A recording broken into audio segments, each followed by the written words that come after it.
Shalom saudara kekasih dalam Kristus, berjumpa lagi dengan saya Aliudin. Saya menyapa Anda dimanapun Anda saat hari ini berada. Salam sehat, kuat selalu bersama-sama dengan Tuhan yang selalu mengasihi kita. Dimanapun Anda berada saat hari ini, saya menyapa Anda. Saya akan membagikan pesan firman Tuhan singkat di hari ini yang terdapat di dalam Ibrani pasal yang ke-12 ayat yang ke-14 mengatakan, berusahalah hidup damai dengan semua orang dan kejarlah kekudusan, sebab tanpa kekudusan tidak seorang pun akan melihat Tuhan. Saudara kekasih dalam Kristus, ayat ini berbunyi, berusahalah hidup damai dengan semua orang, kejarlah kekudusan. Saudara kekasih dalam Kristus, tanpa kekudusan tidak mungkin orang dapat melihat Tuhan. Ini ayat ini mengatakan demikian. Jadi saya kurang setuju dengan ajaran sekali selamat tetap selamat. Tentunya ajaran-ajaran lain mengatakan barang siapa percaya dengan Tuhan tidak binasa melainkan beroleh hidup yang kekal. Memang benar kata itu. Tetapi kejarlah kekudusan, lakukanlah yang benar di hadapan Tuhan.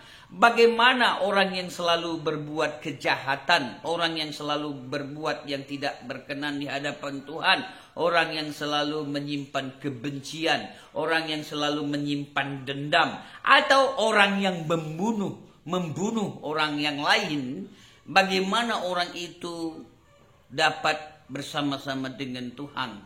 Tuhan, sifat Tuhan itu kasih. Sifat Tuhan itu menyayangi, mengasihi, dan menyayangi. Dalam bahasa Arab dikatakan Ar-Rahmanir Rahim, pengasih dan penyayang. Bagaimana kita dapat menyimpan rasa dendam, rasa sakit hati, pahit hati, atau kebencian tertanam selalu di dalam hidup kita? Itulah yang meluluhlantakkan hubungan diri kita kepada Tuhan. Karena kita tidak di dalam hadirat Tuhan, kita hidup di dalam kebencian, hidup dalam kemarahan, hidup dalam emosional. Dikatakan berdamailah kepada setiap orang, tidak menyimpan kebencian, tidak menyimpan kesalahan.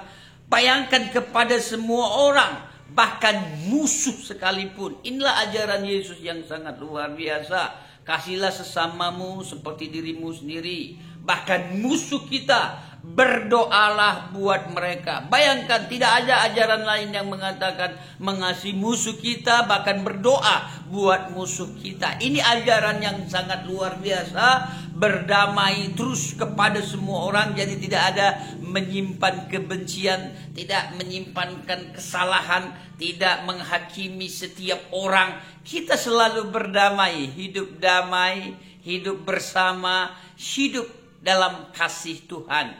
Luar biasa saudara kekasih dalam Kristus. Inilah yang Tuhan mau, agar kita tidak menyimpan kesalahan, kebencian, kemarahan, egois, emosi. Itulah hal yang tidak berkenan di hadapan Tuhan.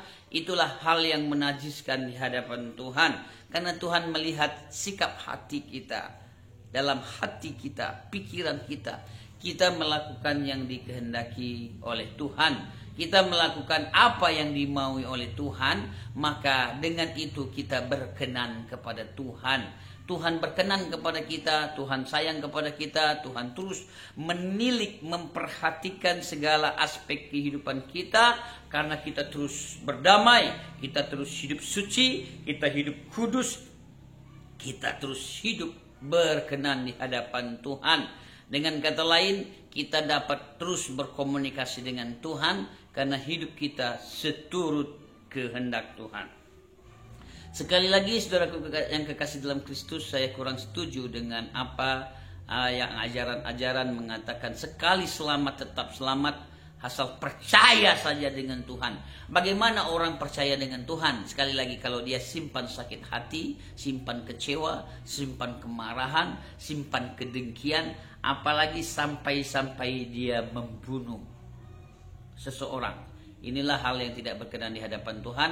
Marilah kita terus hidup dalam damai bersama dengan Tuhan, dalam kasih Tuhan. Biarlah Roh Kudus terus mengajar kita, menuntun kita, membimbing kita, memberi peka kepada kita untuk kita merasakan Tuhan selalu ada bersama dengan hidup kita. Amin.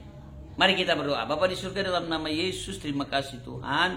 Ajar kami terus lebih dekat dengan Engkau, menghargai Engkau. Kami hidup kudus, hidup suci, hidup berdamai kepada semua orang, terlebih-lebih dengan orang-orang yang kami kasihi. Jikalau ada orang yang menyakiti, mengecewakan, atau berpikir negatif terhadap hidup kami, ampuni mereka, ampuni kesalahan mereka, ampuni ketidaktahuan mereka. Ajar kami untuk mengerti kehendak-Mu, ya Bapa. Terima kasih. Di dalam nama anak-Mu Yesus Kristus kami berdoa dan mengucap syukur. Haleluya. Amin.